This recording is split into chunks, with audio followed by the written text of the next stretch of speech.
próximo tópico que a gente vai falar é um tópico relativamente simples, porque é um tópico conceitual. Então, a gente vai falar basicamente dos conceitos de pré-carga, contratilidade e pós-carga. Tá? O débito cardíaco, lembrando que débito cardíaco vai ser o volume sistólico vezes a frequência cardíaca, tá? O volume sistólico ele vai depender diretamente dessas três variáveis, né? Pré-carga, pós-carga e contratilidade.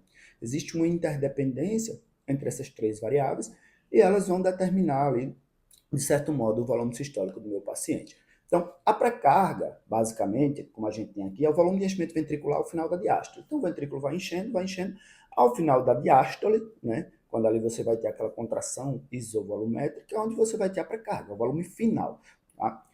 Aqui a gente tem, na pré-carga, a lei de Frank-Starling, onde a gente tem pré-carga, aqui embaixo, que é o volume diastólico final, e o volume sistólico, o débito cardíaco. A lei, ela mostra que, à medida que eu for aumentando a minha pré-carga, que eu for aumentando o meu volume diastólico final, eu vou aumentando o meu débito cardíaco, mas até certo ponto. Então, meu paciente, eu tenho sinais preditores de fluido de responsividade e eu vou fazendo volume para ele. Ele vai subindo aqui na curva de Frank-Starling até chegar nesse ponto aqui. Quando ele chega nesse ponto, não há mais benefício em fazer volume para esse paciente. E aí a gente entra nos conceitos de fluido de responsividade. Não adianta mais fazer volume para esse paciente, que ele não vai mais ganhar volume sistólico por conta desse volume. Tá? Então, a pré-carga é isso, ela é o volume diastólico final, ali imediatamente antes da contração ventricular. Já a pós-carga é a resistência que o meu ventrículo encontra. Tá? Não é diretamente pressão arterial. Eu posso ter várias alterações pelas quais eu vou ter um aumento de pós-carga. Eu posso ter alteração, inclusive, com baixa pressão arterial. Eu posso ter, por exemplo, uma vasodilatação arterial, mas ter uma estenose aórtica importante. Então, esse paciente ele vai ter, sim, uma pós-carga aumentada. Tá? Ele pode ter uma miocardiopatia hipertrófica, obstrução dinâmica ali daquele ventrículo, muita calcificação naquela artéria, na aorta, né? Muita rigidez na aorta. Então, a pós-carga, ela não depende somente da pressão arterial, ela está relacionada a outros fatores, mas de maneira objetiva, a pós-carga é a resistência que o meu ventrículo vai enfrentar. Então, o meu ventrículo tem uma resistência ali importante, aquilo ali vai ser o determinante da minha pós-carga. E contratilidade é a força intrínseca do miocárdio, ou seja, ela independe, a força, ela independe da pré e da pós-carga. Ela é realmente a força intrínseca do miocárdio, é a contratilidade, é a disponibilidade de cálcio intracelular para que eu tenha aquela capacidade de contratilidade. Posso utilizar medicações para melhorar isso, por exemplo. Posso fazer inotrópico, eu posso fazer dobutamina. Então, vou melhorar a força de contração, vou melhorar a contratilidade desse coração.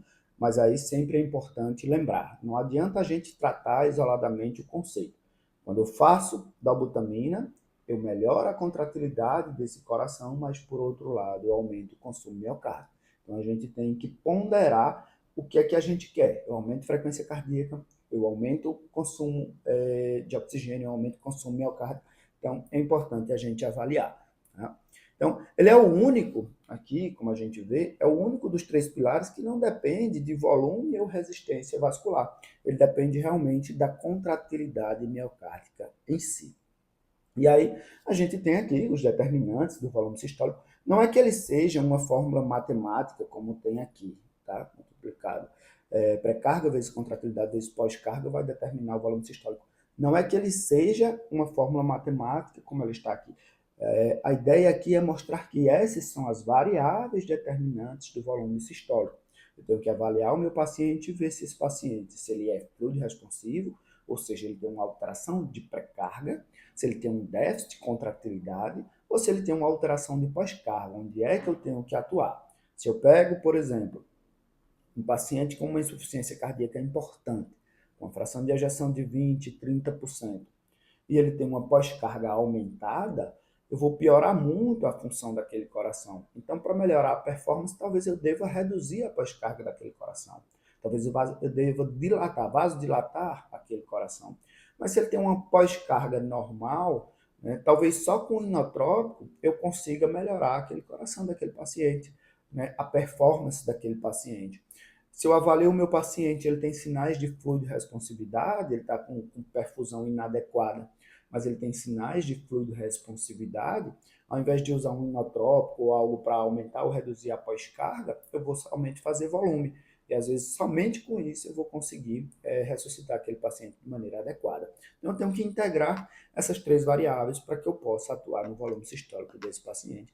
E aí, mais uma vez, a gente não vai estar atuando apenas com o número isolado, a gente vai entender o paciente, vai entender as variáveis e integrá-las.